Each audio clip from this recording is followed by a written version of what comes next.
জানিয়ে দেব সর্বশেষ আপডেট বাংলা সংবাদ ও শুরুতেই শিরোনাম।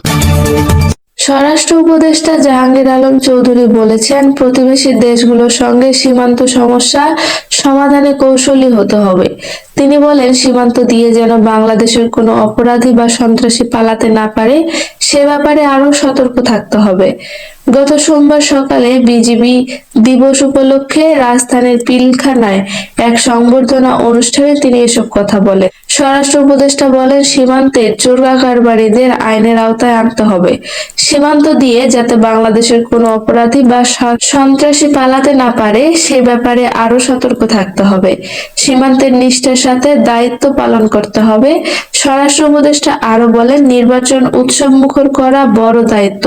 সরকার গ্রহণযোগ্য নির্বাচন উপহার দিতে পারবে বলে আমি আশা করি। জানিয়ে দেব সর্বশেষ আপডেট বাংলা সংবাদ ও শুরুতেই শিরোনাম।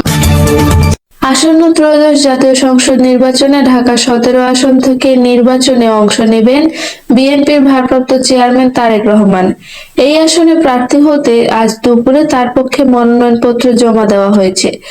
আজ সোমবার দুপুর 12টার দিকে রাজধানীর সেগুনবাগিচায় ঢাকা বিভাগীয় কমিশনার ও রিটার্নিং অফিসারের কার্যালয়ে মনোনয়নপত্র জমা দেন ডক্টরস অ্যাসোসিয়েশন অব বাংলাদেশ প্রধান উপদেষ্টা অধ্যাপক ডক্টর ফরহাদ হালিম ডোনার। এদিকে ত্রয়োদশ জাতীয় সংসদ নির্বাচনে ঢাকা 17 এবং বগুড়া 6 আসন থেকে নির্বাচনে অংশ নেবেন তারেক রহমান। নির্বাচনের আনুষ্ঠানিক কার্যক্রম সিলেট থেকে শুরু করবেন তিনি। আজ একই দিনে বগুড়া 6 সংসদীয় আসন থেকেও তারেক রহমানের মনোনয়নপত্র জমা দেওয়া হবে। দলীয় সূত্রে জানা গেছে, দেশে ফেরার পর গত শনিবার তারেক রহমান ঢাকা 17 আসনের ভোটার হন।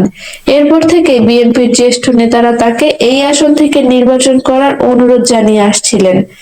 গুলশান, বনানী, বারিধারার মতো অভিজাত এলাকা নিয়ে গঠিত 17 আসন।